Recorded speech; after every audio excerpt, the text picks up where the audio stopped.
Vom fi schimbate profund, dar vom fi schimbate în bine, într-un mod, cred că dacă pot să zic, superlativul pozitivului. Pe mine de fiecare dată, fiecare naștere m-a motivat foarte mult. Dacă pot să spun, ca să fiu sinceră, dacă atunci când am luat decizia să am un copil la 21 de ani, nu știam ce mă așteaptă și nu pot să spun că eram pregătită. Bineînțeles, am citit multe cărți, mi l-am dorit pe David foarte mult, deci a fost pentru că mi-ai spus că în viață trebuie să facem alegeri și alegeri pe care ni le asumăm. Dacă spune cineva că înainte de a fi părinte ne simțim 100% pregătiți, eu nu sunt pregătită nici acum, nici dacă ar fi să-l fac pe al 7-lea, pentru că lucrurile acestea se simt și se fac din mers. Noi putem să citim sute de cărți, dar nimic nu se compară cu experiența propriului copil și experiența aceasta a maternității, care este fără doar și poate experiența supremă a vieții, pot să spun pentru mine. Are atâta, nu știu cum să spun, atâta câștiguri, pentru că beneficii nu neapărat au o conotație, cuvântul are o conotație așa multiplă. Pur și simplu de la faptul că devenim niște persoane mult mai bune, mult mai motivate, eu vorbesc din punctul meu de vedere, și până la faptul că gândindu-ne că în primii ani de viață o altă ființă depinde de noi și de starea noastră de bine. Îmi spuneai ceva că sunt mămici care nu se simt pregătite. Da, cred că este absolut firesc să ne facem griji, să ne facem calcule, să ne facem predicții, de ce nu. Stă în natura noastră umană să ne facem gânduri, dar încă o dată cu sinceritate spun, de-a lungul timpului am învățat că calculele astea multiple pe care noi ni le facem în general, nu doar vis-a-vis de copii, nu prea corespund cu realitatea. Totul se schimbă. Atunci când ești părinte, dinamica, totul capătă o altă dinamică, iar eu am 6 motive să fiu un om mai bun, un om mai motivat, un om super optimist, chiar sunt un om, slavă Domnului, un om fericit, mă trezesc în fiecare dimineață recunoscătoare pentru tot ce trăiesc și pentru tot ce am. Și eu am o glumă pe care o fac, îmi scriu foarte multe mămici, spre exemplu, pe rețelele de socializare, cum poți, că m-ai întrebat și tu, oare cum poți? Zic, măi, ca pe mersul pe bicicletă, tot timpul ne învățăm mai bine, nu-l uităm niciodată, pentru că stă natura noastră, este ceva, să nu uităm că a fi mamă, este o chestie naturală. Dar da, ne dorim cu toate să fim mame bune pentru puii noștri, dar ce înseamnă să fii bun? Înseamnă să îți arăți dragostea necondiționată tot timpul, înseamnă să fii un sprijin, indiferent de situație, înseamnă să reacționezi cu calm, înseamnă cred că să trăiești niște etape. Cele mai grele momente sunt atunci când ei nu au o stare de sănătate bună și eu îmi fac tot felul de scenarii negre. Nu știu de ce am tendința asta, din păcate, adică știu de ce, dar când ei nu se simt bine, atunci îmi este cel mai greu, însă trec și peste astea, pentru că mi-am dat seama că clar sănătatea este cel mai de preț, dar sunt momente și momente în viață și în creșterea lor. Mi-a fost greu, da, când nu se simt, când nu au ei, când au o problemă mică de sănătate atunci. Dar în rest, nu știu ce aș putea să spun. Un pic greu este în fiecare zi, este o provocare tot timpul, de la faptul că trebuie să mă trezesc dimineața de vreme. Eu nici nu sunt un om căruia să-i placă foarte mult somnul. Am ajuns la performanța până anul trecut să dorm doar 3-4 ore pe noapte și eram într-un ritm de ăsta foarte alert. Tot timpul eram oarecum pus în gardă, tot timpul mai aveam câte ceva de făcut, ziua era prea scurtă, noaptea era și ea devenise prea scurtă și dacă mă întreb de programul meu, este un program destul de organizat, pentru că altfel nu aș reuși. Sunt un om încăpățânat, o femeie încăpățânată, dar doar așa știu că îmi ies lucrurile. Am învățat și este foarte important, este ca un sfat, dacă îmi permiteți, să spun că nu mai pot sau să cer ajutorul atunci când simt că am obosit puțin. Foarte mult mă ajută și mama mea, mai puțin soțul pe cât mi-aș dori eu, dar mi-am asumat și acest rol. Pentru că el călătorește foarte mult, ne-am împărțit sarcinile, bănuiesc că în fiecare familie există, e normal să fie 2 parteneri. Dar mama este mama și ce să zic, sunt fericită că sunt mamă. Și tot universul meu și toată lumea mea migrează în jurul lor. Cred că atunci când luăm o decizie sau când se întâmplă să rămânem însărcinate, cred că suntem cu toate conștiente că corpul nostru nu va mai fi niciodată la fel. Cred că trebuie să ne tratăm cu multă răbdare, cu puțină compasiune, cu grijă, cu atenție și cu mare dragoste. În primul rând trebuie să ne iubim și să ajungem la un echilibru, noi cu noi. Nu pentru soții noștri, nu pentru prietenele noastre, nu pentru social media în cazul meu. Copiii mie mi-au adus de fiecare dată o mare liniște și o mare împlinire și chiar dacă nu am fost întotdeauna super mulțumită, spre exemplu, acum eu am născut primii copii, am născut natural, iar dintr-un motiv medical pentru care nu eram pregătită deloc, din păcate am născut prin operație de cezariană. Nu am fost pregătită, mi-a fost destul de greu. Recuperarea la fel, de asemenea a fost destul de complicată, mi-au luat 2 săptămâni să mă dezmeticesc, îmi doream cu ardoare să alăptez. Toate aceste procese necesită timp, necesită răbdare, necesită iubire de sine. Nimic nu este simplu, însă dacă punem o presiune pe noi, nu rezolvăm nimic. Și mai cred că femeile în general sunt destul de critice cu ele. Nu știu cât e de bine sau cât e de rău și eu am avut perioada asta, însă acum m-am relaxat destul de mult în în toate aspectele vieții, până și în educația copiilor.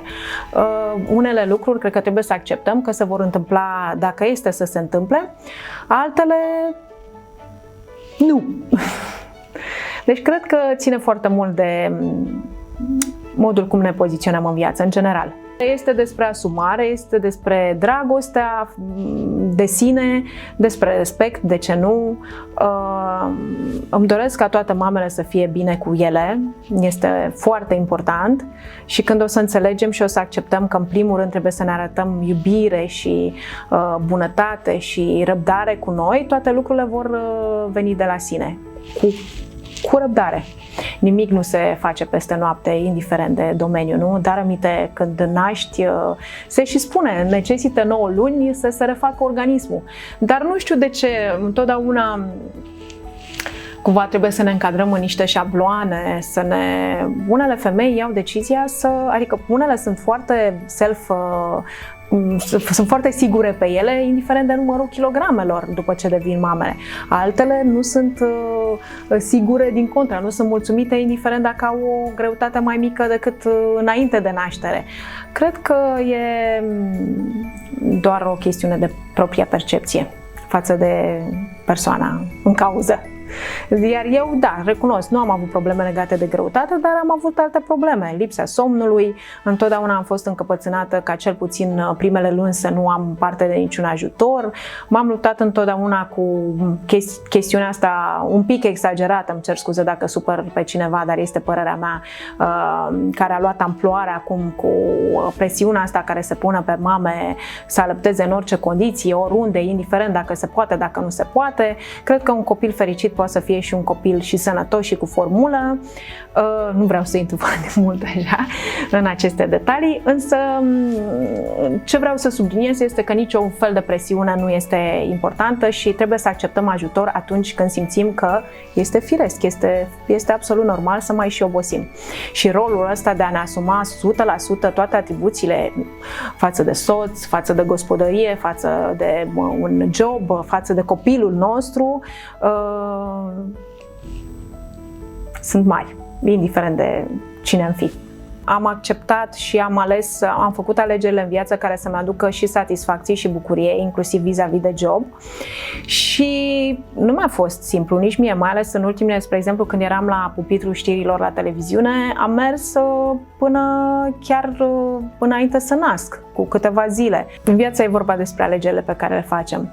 Și până și în ceea ce privește joburile pe care serviciul sau domeniul în care alegem să-l facem, trebuie să-l facem cu dragoste și hai să nu spun că cu pasiune, că poate în viața ne duce în anumite momente în care nu putem să facem cu pasiune, dar viața mea a migrat și se învârte în continuare în jurul nevoilor copiilor. Ei sunt clar motoarele mele, motoroașele mele și ei îmi dau putere și încăpățânarea de a face lucruri bune. Adică toată experiența asta de viață acumulată în ultimii ani m-au ajutat să-mi croiesc un drum și să fac alegeri bune. Este vorba de alegeri în viață. Sunt multe mămici, spre exemplu, care aleg să stea primii 2 ani acasă. Este foarte frumos, dar eu am recunoscut întotdeauna că n-aș fi putut să stau, doar să stau cu copilul, pentru că este, wow, chiar o provocare mare să stai în permanență cu un copilaj mic.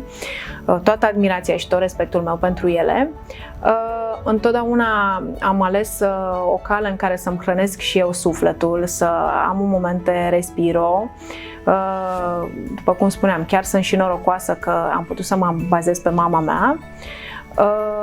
Și da, sunt norocoasă și pentru faptul că copiii au fost foarte liniștiți și foarte cuminți. Și cred că lucrul acesta mi se datorează mie, pentru că întotdeauna am avut un soi de liniște și de relaxare și am luat lucrurile așa cum au fost. Nu am avut nici vreo problemă specială cu ei legată de sănătate sau de lipsa somnului, sau sunt probleme cu care multe mămici sau colici cu care multe mămici se luptă.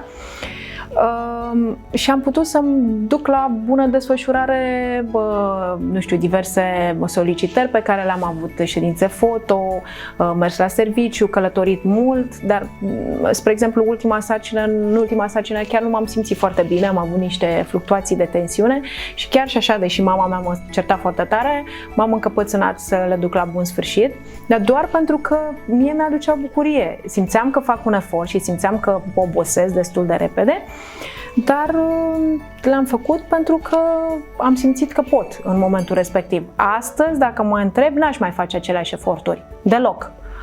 Pentru că am împlinit o vârstă și pentru că mi-am dat seama că noi suntem cele mai importante.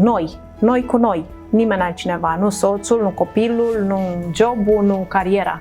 Suntem noi cu noi. Știu că e clișeic, dar să se prețuiască, la fel cum au făcut-o și când erau tinere. Să se bucure de viață, să se bucure de momentul maternității, care este chiar unic, o binecuvântare.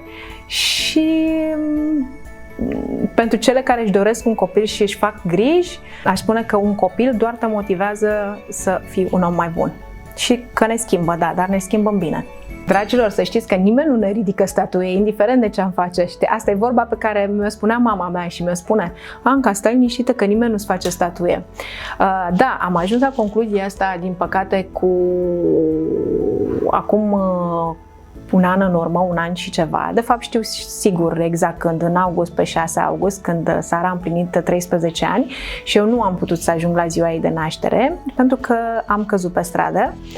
Ajunsesem într-o stare de epuizare foarte avansată, eu nu am realizat. Asta a fost prețul suprem pe care a trebuit să-l plătesc. N-am putut să ajung să fiu alături de familie și de copii.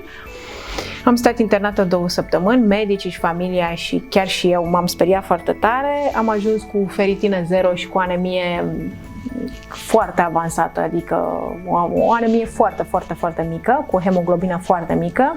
Nu se explicau, nu îmi reveneam și, dat fiind și condițiile pandemice în care ne aflam, nu a putut nimeni să fie alături de mine, nici nu puteam, nu aveam energie să vorbesc la telefon sau să folosesc telefonul, deci cumva mi-am dat seama că noi trebuie să fim prioritatea numărul 1 și că da, am trăit într-un sacrificiu permanent, într-un sacrificiu pentru că eu eram încăpățânată sau îmi doream să fac lucruri care poate uneori nu mi se potriveau. Din păcate, nici acum nu am învățat să refuz, să spun nu. În continuare, cred că latura asta mea umană, ea spune eu, nu mă lasă să refuz situații, să refuz oameni. Consumam din energia mea, indiferent dacă trebuia sau nu. Și ăla a fost momentul în care mi-am dat seama că am greșit. Dar mi-a prins bine, iată că ăsta este prețul. În continuare am momente în care nu mă simt bine, dar am învățat să-mi organizez cumva altfel timpul, știi? Da. Și de aici, iată și ideea în care trebuie să avem grijă de noi, indiferent de ce presupune asta. Știu că noi suntem născute și e firesc ca mămicile să aibă latura asta de sacrificiu și de atenție mărită în tot ceea ce înseamnă familie, partener, copii, educație, sănătate. Însă noi, dacă nu suntem bine, nici ceilalți nu vor fi, vă asigur. Eu mă uit la copiii noștri care sunt: mama, dar te simți bine? Ești ok? Ești ok? Mama, nu vrei să stai un pic? Adică ei empatizează și mă simt, adică mă ajută. Copiii oricum cresc, atenție, ei cresc. Dacă noi învățăm să crească sănătos și frumos și primesc dragostea nemărginită, ei vor crește niște oameni împliniți.